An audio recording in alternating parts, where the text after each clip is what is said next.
കഴിഞ്ഞ മാസം ഞാൻ യൂസ് ചെയ്തതിലേ വെച്ച് ബെസ്റ്റ് ഹെയർ പാക്ക് ഏതെന്ന് ചോദിച്ചു കഴിഞ്ഞാൽ ഞാനിത് പറയും. കാരണം എന്താണെന്നറിയാമോ, നമ്മുടെ മുടിയുടെ തിക്നെസ് നല്ല രീതിക്ക് തന്നെ കൂട്ടിയെടുക്കാനും നമ്മുടെ മുടി നന്നായിട്ട് വളരാനും അതിനോടൊപ്പം തന്നെ നമ്മുടെ മുടി കൊഴിച്ചിൽ പൂർണ്ണമായിട്ടും മാറ്റിയെടുക്കാനും ഒക്കെ ഈ ഒരു എഫക്റ്റീവായിട്ടുള്ള റെമഡി നമുക്ക് ഒരുപാട് ഹെൽപ്പ് ചെയ്യും. നിങ്ങൾക്ക് എന്ത് ട്രൈ ചെയ്തിട്ടും മുടി കൊഴിച്ചിൽ മാറണേ ഇല്ല, മുടിയാണെന്നുണ്ടെങ്കിൽ വളരണേ ഇല്ല, മുടി കോഴിവാല് പോലെ മെലിഞ്ഞിരിക്കുകയാണെന്നുണ്ടെങ്കിൽ ഈ ഒരു എഫക്റ്റീവായിട്ടുള്ള റെമഡി നിങ്ങൾ തീർച്ചയായിട്ടും ട്രൈ ചെയ്ത് നോക്കണം. വളരാതിരിക്കുന്ന നിങ്ങളുടെ മുടിയെ വളർത്തിയെടുക്കാനും നിങ്ങളുടെ മുടിക്ക് തിക്നെസ് നല്ലതുപോലെ കൂട്ടിയെടുക്കാനും നിങ്ങളുടെ മുടി കൊഴിച്ചിൽ പൂർണ്ണമായിട്ടും മാറ്റി നമ്മുടെ മുടിയെ നല്ലതുപോലെ സോഫ്റ്റ് ആൻഡ് സ്മൂത്തായിട്ട് പഞ്ഞിമിഠായി പോലെ സോഫ്റ്റായിട്ട് മാറ്റിയെടുക്കാനൊക്കെ ഈ ഒരു എഫക്റ്റീവായിട്ടുള്ള ഹെയർ പാക്ക് ഒരുപാട് ഹെൽപ്പ് ചെയ്യും. ഇനി ഇതിനെക്കുറിച്ച് ഞാൻ കൂടുതലായിട്ട് ഒന്നും തന്നെ പറയുന്നില്ല. നമുക്ക് ഒട്ടും താമസിക്കാതെ വീഡിയോയിലോട്ട് കിടക്കാം. എല്ലാവർക്കും നമ്മുടെ മറ്റൊരു വീഡിയോയിലേക്ക് സ്വാഗതം. അതിനായിട്ട് നമുക്ക് ആദ്യം വേണ്ടത് കറിവേപ്പിലയാണ്. കറിവേപ്പില നമ്മുടെ എല്ലാവരുടെ വീട്ടിലും ഉണ്ടാവും. മാക്സിമം അത് നമ്മൾ യൂസ് ചെയ്യാതെ ഇതേപോലെ ഉണങ്ങി തന്നെ പോയിട്ടുണ്ടാവും. ഉണങ്ങിയാലും ഒരു ഇല പോലും, വാടിയാലും ഒരു ഇല പോലും കളയരുത് നമ്മുടെ കറിവേപ്പില. അത്രമാത്രം റിസൾട്ടാണ് നമുക്ക് തരിക. ഇനി നമ്മൾ ഒരു മിക്സിയുടെ ജാർ എടുത്ത് അതിലേക്ക് കറിവേപ്പില ഇട്ട് കൊടുത്ത് ജസ്റ്റ് ഒന്ന് നമ്മൾ അരച്ചെടുക്കുക, അതായത് ക്രഷ് ചെയ്തെടുക്കുക. നിങ്ങൾക്കിപ്പോൾ ഈ ഉണങ്ങിയ കറിവേപ്പില ഇല്ലയെന്നുണ്ടെങ്കിൽ ഒരു പ്രശ്നവുമില്ല. നമ്മൾ ചെടിയിൽ നിന്ന് വലിച്ച ആ ഫ്രഷ് ആയിട്ടുള്ള കറിവേപ്പില നിങ്ങൾക്ക് ഇതേമാതിരി ചെയ്തെടുത്താലും മതി കേട്ടോ. വെള്ളം നിങ്ങൾ ഒഴിക്കാൻ പാടില്ല, അത് മാത്രം ശ്രദ്ധിക്കുക. വെള്ളം നമ്മൾ ഒരു തരി പോലും ഇന്നത്തെ ഈ ഒരു ഹെയർ പാക്കിന് വേണ്ടിയിട്ട് ഉപയോഗിക്കുന്നില്ല. അപ്പം ഞാൻ നല്ലപോലെ ക്രഷ് ചെയ്തെടുക്കുന്ന സമയത്ത് ഇതുമാതിരി തരിതരിയായിട്ട് വന്നിട്ടുണ്ടാവും നമ്മുടെ കറിവേപ്പില. ഇനി നമ്മളൊരു കുഞ്ഞു പാത്രം എടുക്കുക, അതിലേക്ക് നമ്മൾ ക്രഷ് ചെയ്ത് വെച്ച നമ്മുടെ കറിവേപ്പില 1.5 ടേബിൾ സ്പൂൺ ചേർത്ത് കൊടുക്കുക. അതിനുശേഷം ഇത് മുങ്ങുന്ന അളവിലേക്ക് ഏകദേശം ഒരു 2-2.5 ടേബിൾ സ്പൂൺ അളവിൽ നമ്മുടെ വെളിച്ചെണ്ണയും കൂടെ ഇതിലേക്ക് ഒഴിച്ചു കൊടുത്ത് ഇത് നല്ലതുപോലെ മിക്സ് ചെയ്തെടുത്ത് നമ്മൾ ഒരു രാത്രി മുഴുവനും അങ്ങനെ തന്നെ കുതിരാൻ വേണ്ടി വെക്കുക. അതായത് നമ്മൾ രാത്രി ചെയ്ത് വെക്കുക, പിറ്റേ ദിവസം രാവിലെ ആണ് നമ്മൾ എടുത്ത് നോക്കുക കേട്ടോ.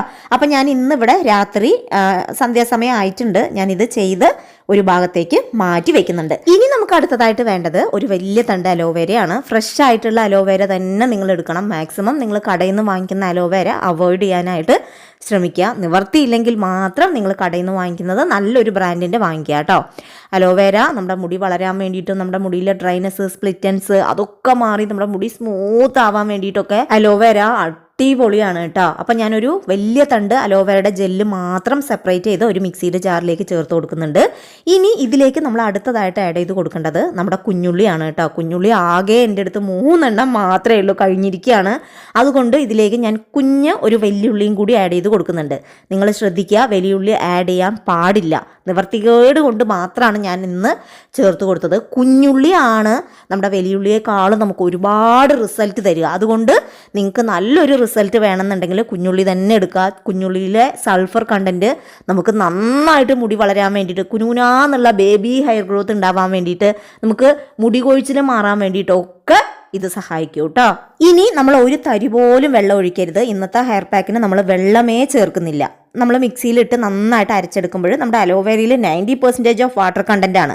അത് നല്ലൊരു വെള്ളം മാതിരി തന്നെ ആയി മാറിയിട്ടുണ്ടാവും. എന്നിട്ട് നമ്മളൊരു അരിപ്പി വെച്ച് ഇത് നന്നായിട്ട് അരിച്ചെടുത്ത് ഇതിൻ്റെ ജ്യൂസ് മാത്രം സെപ്പറേറ്റ് ചെയ്തെടുക്കുക. അതിനുശേഷം ഇതിലേക്ക് നമ്മൾ നേരത്തെ മാറ്റി വെച്ച, അതായത് നമ്മൾ ഇന്നലെ തന്നെ ഉണ്ടാക്കി എടുത്ത് വെച്ച നമ്മുടെ കറിവേപ്പിലയുടെ എണ്ണയുണ്ടല്ലോ, ആ എണ്ണ പിറ്റേ ദിവസം രാവിലെ എടുത്ത് നോക്കുമ്പോഴുണ്ടല്ലോ നല്ലൊരു കളർ ചേഞ്ച് വന്നിട്ടുണ്ടാവും.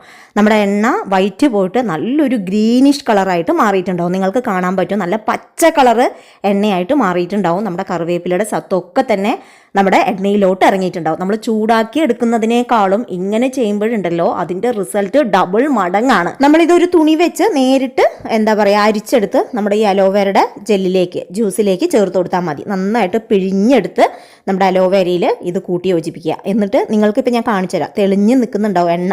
വെള്ളത്തിൽ പെട്ട് കഴിഞ്ഞാൽ തെളിഞ്ഞ് നിൽക്കുമല്ലോ. നന്നായിട്ട് തെളിഞ്ഞ് നിൽക്കുന്ന എണ്ണ നമ്മൾ നോക്കുമ്പോൾ നല്ല പച്ച കളർ, നമ്മുടെ കറിവേപ്പിലയുടെ സത്ത് മുഴുവനായിട്ടും നമ്മുടെ എണ്ണയിലോട്ട് ഇറങ്ങിയിട്ടുണ്ടാവും. നമ്മൾ വേറെ ഒന്നും തന്നെ ഇതിൽ ആഡ് ചെയ്തും കൊടുത്തിട്ടില്ല. കണ്ടില്ലേ, അത്രയ്ക്കും എഫക്റ്റാണ് കേട്ടോ ഇങ്ങനെ ചെയ്യുമ്പോൾ. ഇനി ഇത് നല്ലതുപോലെ നമ്മൾ കൂട്ടി യോജിപ്പിക്കുക, നല്ലപോലെ കൂട്ടി യോജിപ്പിക്കണം, എന്നാലേ ഇത് മിക്സ് ആവുള്ളൂ കേട്ടോ.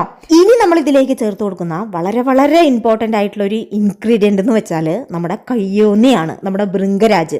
ഇപ്പോൾ കയ്യോന്നി എൻ്റെ വീട്ടിലൊന്നും ഇല്ല കേട്ടോ. പണ്ടൊക്കെ ഉണ്ടായിരുന്നു, പക്ഷേ ഇപ്പോഴും എനിക്ക് കിട്ടാനേ ഇല്ല. അതുകൊണ്ട് ഞാൻ ഈ ഒരു അറ്റർ ആയുർവേദ എന്നുള്ള ബ്രാൻഡിൻ്റെ വാങ്ങിച്ചു വെച്ചിരിക്കുകയാണ്. നിങ്ങൾക്ക് ഫ്രഷ് ആയിട്ട് നിങ്ങളുടെ വീട്ടിലുണ്ട് എന്നുണ്ടെങ്കിൽ നിങ്ങൾ അത് തന്നെ എടുക്കണം, ഇതെടുക്കണ്ട. ഇത് നാച്ചുറലാണ്, എന്നിരുന്നാലും നമ്മുടെ കയ്യിൽ ഫ്രഷ് ആയിട്ട് ഉണ്ട് എന്നുണ്ടെങ്കിൽ അത് തന്നെ എടുക്കുക കേട്ടോ. അപ്പോൾ ഞാൻ ഇതിൽ നിന്ന് ഒരു 2 ടേബിൾ സ്പൂൺ നമ്മുടെ ഭൃംഗരാജ്, നമ്മുടെ കയ്യോന്നിയുടെ പൊടി എടുക്കുന്നുണ്ട്. ഇതിലേക്ക് നമ്മൾ നേരത്തെ മാറ്റി വെച്ച നമ്മുടെ അലോവേരയുടെ ജ്യൂസ് ഉണ്ടല്ലോ, അത് ഒഴിച്ചു കൊടുത്ത് ഇത് നന്നായിട്ട് മിക്സ് ചെയ്തെടുക്കുക. നിങ്ങൾക്ക് ഫ്രഷ് ആയിട്ട് ഉണ്ടെങ്കിൽ നിങ്ങൾ എന്ത് ചെയ്യണമെന്ന് വെച്ചാൽ, നമ്മൾ അലോവേര അരച്ചെടുക്കുമ്പോൾ തന്നെ അതിലേക്ക് ഒരു പിടി കയ്യൊന്നിയും കൂടി ഇട്ട് കൊടുത്ത് നന്നായിട്ട് അരച്ചെടുത്ത് പിഴിഞ്ഞെടുത്താൽ മതി. ഇപ്പം എൻ്റെ കയ്യിൽ ഇല്ലാത്തത് കൊണ്ടാണ് ഞാൻ ഈ ഒരു മെത്തേഡ് ചെയ്യണത് കേട്ടോ. നല്ല പോലെ കൂട്ടി യോജിപ്പിച്ച് കഴിയുമ്പോൾ നല്ലൊരു നല്ലൊരു ലിക്യൂഡ് പോലെ നല്ലൊരു ക്രീമി ആയിട്ട് മാറിയിട്ടുണ്ടാവും കേട്ടോ നമ്മുടെ ഈ ഒരു ഹെയർ പാക്ക്. ഇപ്പം നിങ്ങൾക്ക് കാണാൻ പറ്റും. ഇനി ഈ ഒരു ഹെയർ പാക്കാണ് നമ്മൾ അപ്ലൈ ചെയ്ത് കൊടുക്കാൻ വേണ്ടി പോണത്. ഇതിൽ എന്തെങ്കിലും ഡൗട്ട് ഉണ്ടെന്നുണ്ടെങ്കിൽ നിങ്ങൾക്ക് എനിക്ക് കമൻറ്റ് അയച്ച് ചോദിക്കാം കേട്ടോ. ഈ ഒരു ഹെയർ പാക്കിൻ്റെ റിസൾട്ട് എത്രമാത്രം എന്നുള്ളത് എനിക്ക് പറയാൻ കഴിയില്ല. കഴിഞ്ഞ മാസം ഞാൻ ഇത് യൂസ് ചെയ്തിട്ട് എനിക്ക് നല്ല ഡിഫറൻസ് എന്ന് വെച്ചാൽ നല്ല ഡിഫറൻസ് മുടിയിൽ ഉണ്ടായപ്പോഴാണ് ഈ ഒരു വീഡിയോ ഇന്ന് ഞാൻ നിങ്ങൾക്ക് ഷെയർ ചെയ്തത്. ഇത് അത്രമാത്രം എഫക്റ്റാണ് കേട്ടോ. നമ്മൾ കഴിഞ്ഞ ദിവസം ചെയ്ത നമ്മുടെ നാച്ചുറൽ കണ്ടീഷണർ നമ്മുടെ മുടിയിൽ അപ്ലൈ ചെയ്തല്ലോ, ആ ഒരു ഷൈനിങ് ഇനിയും മുടിയിൽ നിന്ന് വിട്ടുപോയിട്ടില്ല കേട്ടോ. കണ്ടില്ലേ എന്തുമാത്രം ഷൈനിങ് ഉണ്ട് എന്നുള്ളത്. ഇനി ഈ ഒരു ഹെയർ പാക്ക് നമ്മൾ എക്സ്ട്രാ എണ്ണ നമ്മുടെ മുടിയിൽ അപ്ലൈ ചെയ്യേണ്ട ആവശ്യമില്ല. ഓൾറെഡി ഇതിൽ നമ്മൾ എണ്ണ ചേർക്കുന്നുണ്ട്, അതുകൊണ്ട് എക്സ്ട്രാ എണ്ണ നമ്മുടെ മുടിയിൽ അപ്ലൈ ചെയ്യണമെന്നില്ല. ഈ ഒരു ഹെയർ പാക്ക് നല്ല തൊണ്ടയ്ക്ക് പ്രശ്നങ്ങളുണ്ട് കേട്ടോ, ജലദോഷവും ചുമയൊക്കെ ഉണ്ട് എനിക്ക് കേട്ടോ. ഇനി നമ്മൾ ഈ ഒരു ഹെയർ പാക്ക് നമ്മുടെ മുടിയിലും അതേപോലെ തന്നെ നമ്മുടെ സ്കാൽപ്പിലും അപ്ലൈ ചെയ്ത് കൊടുക്കണം. നമ്മുടെ മുടിയിൽ അപ്ലൈ ചെയ്യുന്നത് എന്തിനാണെന്ന് വെച്ചാൽ, നമ്മുടെ മുടിയിലെ ഡ്രൈനെസ് കൺട്രോൾ ചെയ്യാനും പൊട്ടിപ്പോവാതിരിക്കാനും നമ്മുടെ മുടി നല്ലപോലെ സ്മൂത്തായിട്ട് മാറാനും നമ്മുടെ മുടി നല്ല ഹെൽത്തി ആയിട്ടിരിക്കാൻ വേണ്ടിയിട്ടൊക്കെ നമ്മുടെ മുടിയിലും അപ്ലൈ ചെയ്യണത് നല്ലതാണ് കേട്ടോ. നമ്മുടെ സ്കാൽപ്പിൽ അപ്ലൈ ചെയ്യണത് എന്തിനാണെന്ന് വെച്ചാൽ, മുടി നന്നായിട്ട് വളരാൻ വേണ്ടിയിട്ട്. സ്കാൽപ്പിൽ നമ്മൾ ഹെയർ പാക്ക് അപ്ലൈ ചെയ്താലാണ് നമ്മുടെ സ്കാൽപ്പിൽ നിന്ന് കുഞ്ഞു കുഞ്ഞ് ബേബി ഹെയർ ഗ്രോത്ത് ഉണ്ടാവുള്ളൂ, മുടി നന്നായിട്ട് വളരുകയുള്ളൂ. അതല്ലാതെ നമ്മൾ മുടിയിൽ മാത്രം ഹെയർ പാക്ക് അപ്ലൈ ചെയ്ത് കഴിഞ്ഞാൽ നമുക്ക് ഒരു റിസൾട്ടും ഉണ്ടാവില്ല. തലയോട്ടിയിൽ തന്നെ നമ്മൾ ഹെയർ പാക്ക് അപ്ലൈ ചെയ്യണം. അങ്ങനെ തലയോട്ടിയിലും മുടിയിലൊക്കെ വകച്ചിലെടുത്ത് നമ്മൾ അപ്ലൈ ചെയ്ത് കഴിഞ്ഞാൽ ഈ ഒരു ഹെയർ പാക്ക് നിങ്ങൾ ഒരു 20 മിനിറ്റ് നേരം മാത്രം വെച്ചാൽ മതി. കൂടുതൽ സമയമൊന്നും വെക്കേണ്ട, 20 മിനിറ്റ് നേരം മാത്രം വെക്കുക. അതിനുശേഷം നിങ്ങളൊരു മൈൽഡ് ഷാമ്പു വെച്ച് ഹെയർ വാഷ് ചെയ്തെടുക്കുക. ഹെയർ വാഷ് ചെയ്ത് കഴിയുമ്പോൾ നല്ലൊരു ഡിഫറൻസ് ഒറ്റ ഹെയർ വാഷ് കൊണ്ട് തന്നെ നിങ്ങൾക്ക് കാണാൻ കഴിയും. നിങ്ങളുടെ മുടി ടോട്ടലി മാറിയിട്ടുണ്ടാവും. നിങ്ങളുടെ മുടിയിലെ ഡ്രൈനസും സ്പ്ലിറ്റൻസും മുടി പൊട്ടിപ്പോകുന്ന പ്രശ്നമൊക്കെ മാറിയിട്ടുണ്ടാവും. മുടി കൊഴിച്ചിൽ ഒരു പരിധി വരെ നമുക്ക് ഒറ്റ ഹെയർ പാക്ക് കൊണ്ട് തന്നെ മാറ്റിയെടുക്കാൻ വേണ്ടി പറ്റും. ടോട്ടലി നിങ്ങളുടെ മുടി നന്നായിട്ട് തന്നെ ഒറ്റ ഹെയർ വാഷ് കൊണ്ട് തന്നെ മാറ്റിയെടുക്കാൻ വേണ്ടി പറ്റും. അത്രയ്ക്കും എഫക്റ്റീവായിട്ടുള്ള, മുടി നന്നായിട്ട് വളരാനും മുടിയുടെ തിക്നെസ് കൂടാനും മുടി കൊഴിച്ചിൽ മാറാനും ഒക്കെ ഹെൽപ്പ് ചെയ്യുന്ന ഒരു എഫക്റ്റീവായിട്ടുള്ള റെമഡിയാണ് ഡേ 6 നമ്മൾ ചെയ്തെടുത്തത് കേട്ടോ. ഡേ 4 നമ്മൾ ചെയ്തതിന് ശേഷം ഡേ 5 ഒന്നും ചെയ്യാനില്ല. ഡേ 6 ഇന്നാണ് ചെയ്തത്, ഒന്നിടവിട്ട ദിവസങ്ങളിൽ. ഇനി ഡേ 7 നമുക്കൊന്നും ചെയ്യാനില്ല. ഡേ 8 വീഡിയോ ആയിട്ടാണ് ഞാൻ വരണത്. നിങ്ങൾക്ക് വേണമെന്നുണ്ടെങ്കിൽ ഇന്ന് രാത്രി ഒന്നും ചെയ്യരുത്. പിറ്റേ ദിവസം രാവിലെ വേണമെന്നുണ്ടെങ്കിൽ, അതായത് ഡേ 7 വേണമെങ്കിൽ നിങ്ങൾക്ക് ടോണേഴ്സ് അപ്ലൈ ചെയ്ത് കൊടുക്കാം. അതല്ലാതെ പ്രത്യേകിച്ച് നിങ്ങൾ മുടിയിൽ ഒന്നും തന്നെ ചെയ്യാൻ വേണ്ടി പാടില്ല.